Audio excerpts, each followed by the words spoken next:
What does the Amazon private label deprioritization mean for the supplement industry?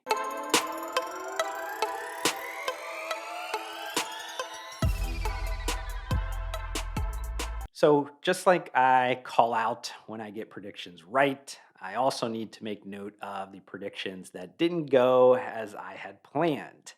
Amazon announced its private label accelerator program in late 2018. Oh, and one of the few product category focuses would be in nutritional supplements. It didn't take long for me to see that the writing was on the wall in terms of these private label accelerator brands, that they would essentially be taking major market share from the industry brand leaders. I mean, how could they not? Amazon was giving these private label accelerator brands super premium, exclusive marketing real estate on the platform and cross promoting them against the market leadership in the various nutritional supplements categories. Additionally, the quantity of these private label accelerator brands went from just a handful to 20 and then to 40 before the end of 2019.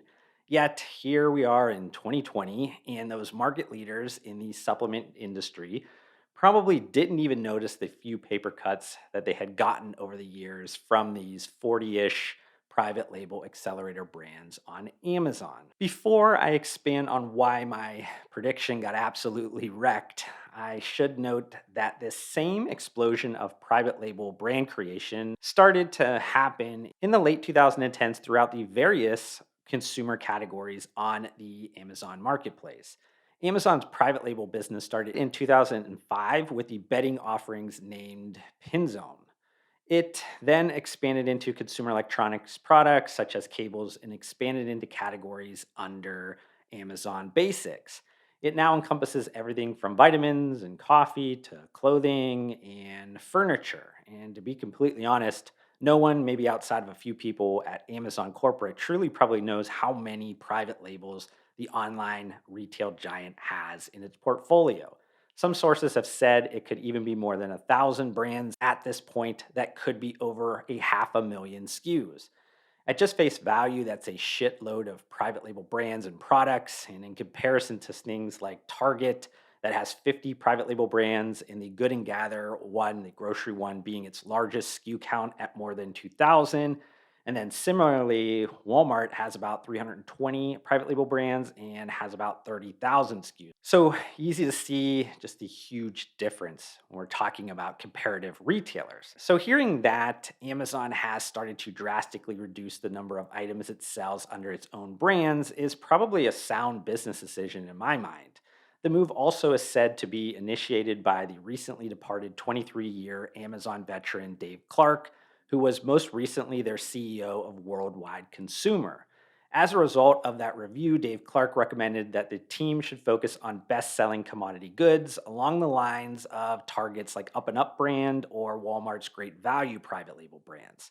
So, over those past kind of 6 months, Amazon leadership instructed its private label team to slash the list of items and not reorder many of them, with discussions reaching the point where a reduction in assortment could be well over half. Heck, it's even been rumored Amazon had conversations about completely exiting the private label business. This is a huge contrast from a few years ago when Jeff Bezos gave the private label team a goal to reach 10% of Amazon's sales by 2022. At the time of stating that, Amazon reportedly had its house brands that only accounted for about 1% of its total retail sales. This is likely the main motivation behind the huge proliferation of private label items. So, why is Amazon now willing to kind of throw billions of annual revenue away by deprioritizing private labels? So, there's arguably two main reasons.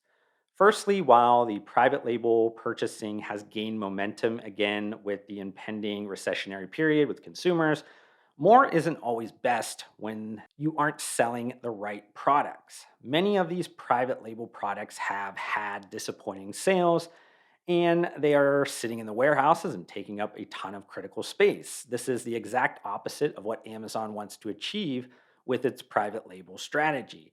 It should allow the third party sellers to handle low volume, long tail needs of the customers. Amazon should only create fast selling private brand items that can be placed at warehouses all over the country to be delivered quickly. Secondly, and likely most importantly, the growing scale of its private label business increasingly put Amazon in competition with other sellers on its platform, angering those sellers and resulting in global antitrust scrutiny.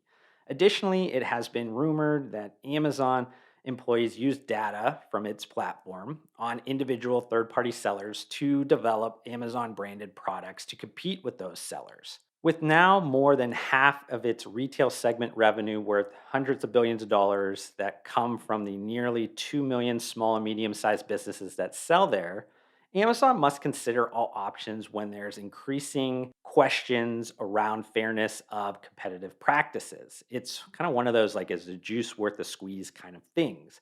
Now, I'm not shy about saying that I think all of this antitrust stuff, at least under the current definitions of antitrust in the United States, is completely blown out of proportion with Amazon. Here's what I know, at least myself, to be truth.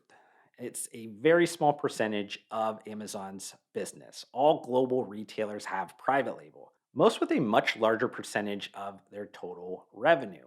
Retailers honestly would be silly not to look at internal sales data and customer analytics to make private label decisions. And contract manufacturers are now very easy to find for all kind of product categories, and those products are easily copyable in today's world. But shifting this kind of back towards the supplement industry and maybe supplement brands, what does this all mean, and does it actually mean anything? Do I think Amazon completely exits the private label business? No, definitely not. I do believe, though, that Amazon will continue to reduce private label SKUs and consolidate its private label brands. The largest Amazon private label brands that have exposure to the supplement industry, like Solomo, Amazon Elements, and Revly, I don't think those are going away at any time soon. The good news is that these Amazon private label brands are mostly focused on vitamins and minerals, kind of commodity formulations. The vast majority of those original kind of private label accelerator brands that I've talked about before, and you can kind of go back and watch a ton of pieces of content on, those are long gone at this point. So if you are a differentiated supplement brand or you're competing in any of the niches like sports nutrition, condition based supplements, Nutri Cosmetics, or hell, anything that isn't capsules at this point, your life is going to get much easier when it comes to competing with Amazon private label brands. But on the flip side, I would warn that a lot of those like white label or those like third party seller private label products, you know which ones they are. You see them, they're kind of boring. They're just kind of the basic formulas copied over and over and over. Those got like absolutely decimated because of inflation and supply chain chaos over the last, year or so. Those will gradually come back to the platform, at least I predict in the next year. And I'll end with a Jeff Bezos quote that's highly relevant to this content. He stated, "When the world changes around you and when it changes against you, what used to be a tailwind is now a headwind. You have to lean into that and figure out what to do because complaining isn't a strategy."